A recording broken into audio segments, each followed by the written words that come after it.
Assalamualaikum warahmatullahi wabarakatuh. Bismillah, alhamdulillah, wassalatu wassalamu ala rasulillah. La hawla wa la quwata illa billah, amma ba'd. Ma'asyiral muslimin wal muslimat rahimakumullah. Khususan murid dan santri Pondok Pesantren Nurul Huda Andong. Saya bukan siapa-siapa, tetapi sebagai sesama murid dan santri, saya mengajak mari kita bersama-sama belajar, memahami dan mengamalkan dawah-dawah Allah Subhanahu wa taala, Rasulullah sallallahu alaihi wasallam dan para ulama. Khususan Hadratus Syekh Maulana Arif Billah Abaki Haji Mas'ud Taha rahimahullah semampu kita. Wa tawasau bil haqqi wa tawasau bis sabr. Dalam kesempatan kali ini saya akan membahas tentang bab toharo, yaitu bersuci. Toharo dibagi dua. Toharo dibagi dua. Ada toharo zohir, yaitu dimuat dalam ilmu fikih. Yang kedua, toharo batin, yang dimuat yaitu dari kufur dan syirik, yang dimuat dalam ilmu tauhid. Kemudian toharo batin minas sifatil madmumah, dari sifat-sifat tercela yang dimuat dalam ilmu akhlak atau tasawuf. Qala Allah Ta'ala, innallaha yuhibbut tawwabin wa yuhibbul mutatahhirin. Sesungguhnya Allah mencintai orang-orang yang taubat dan orang-orang yang bersuci. Qala sallallahu alaihi wasallam, at-tahuru satrul iman, rawahu Muslim. Tahara itu setengah daripada iman. Qala Imam Al-Ghazali rahimahullah ta'ala, martabat tahara ada 4. Satu, tahara anil ahdas wal ahbas. Tahara dari hadas dan najis. Yang kedua, tahara anil asam, tahara dari sesuci. Yang ketiga, tahara anil akhlaqil mazmuma, tahara dari akhlak-akhlak tercela. Yang keempat, taharatus sirri, sesuci hati dari ma siwallah, apa-apa yang selain Allah atau yang menjadikan orang ghaflah.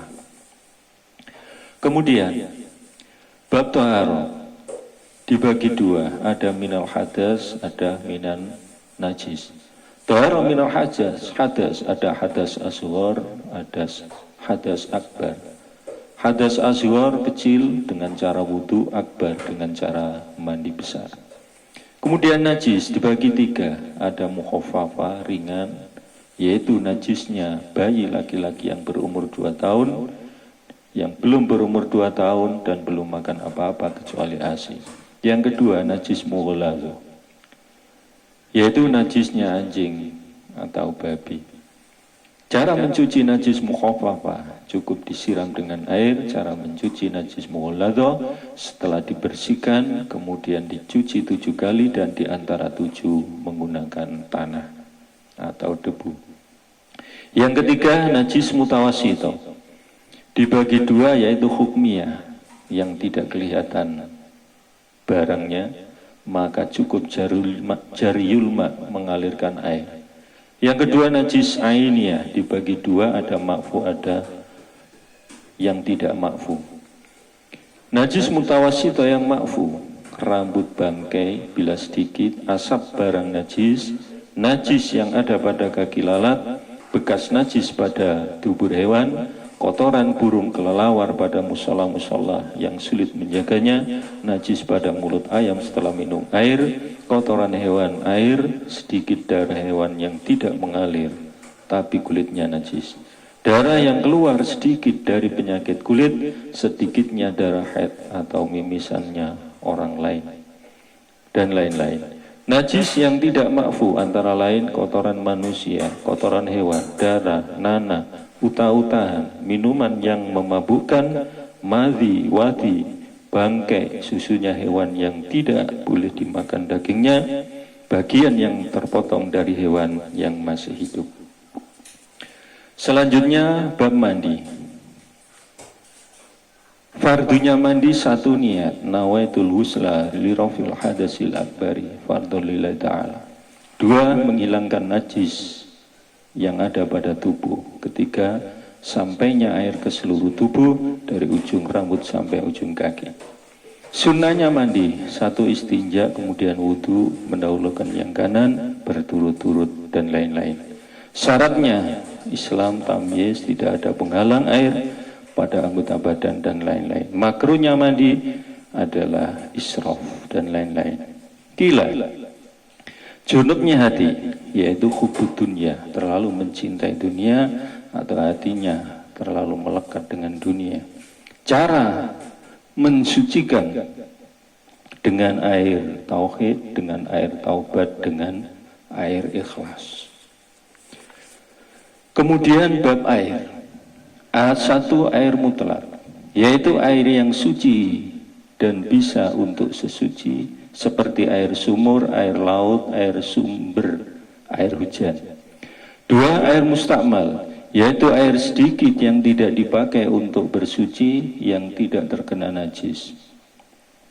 Seperti air bekas untuk wudhu, termasuk air mustakmal adalah air kelapa, air yang tercampur dengan bahan suci lain, seperti air kopi dan lain-lain. 3, air mutanajis, terkena najis, yaitu air sedikit yang terkena najis walaupun tidak berubah. Adapun air banyak terkena najis, maka apabila berubah hukumnya najis, dan bila tidak berubah warna, bau, dan rasa, hukumnya tetap suci. Air musammas, yaitu air yang menjadi panas sebab matahari dan tempatnya dari besi.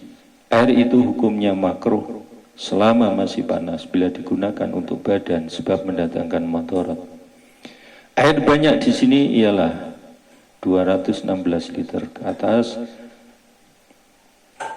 atau 60 cm kubik ke atas. Kemudian haram bagi orang yang berhadas kecil. 1, haram sholat, tawaf, menyentuh Al-Quran, dan membawa Al-Quran. Kemudian haram bagi orang yang berhadas besar, sholat, tawaf, menyentuh Al-Quran, membawa Al-Quran, kemudian membaca Al-Quran, dan berdiam diri di masjid. Yang ketiga, haram bagi orang yang haid. 1, sholat, tawaf, menyentuh Al-Quran, membawa Al-Quran, membaca Al-Quran, berdiam di masjid, puasa, bersetubuh, menjatuhkan tolak, dan bersenang-senang antara pusat dan lutut. Sekian pembahasan kita kali ini, dan insya Allah lain waktu kita sambung kembali bab-bab berikutnya. Dan kita saling mendoakan semoga manfaat dan bisa mengamalkan dawuh-dawuh tersebut. Terima kasih atas perhatian dan mohon maaf atas segala kekurangan, dan jika ada salah-salah kata mohon diluruskan. Wallahu a'lam bishawab. Wabillahi taufiq wal hidayah. Wassalamualaikum warahmatullahi wabarakatuh.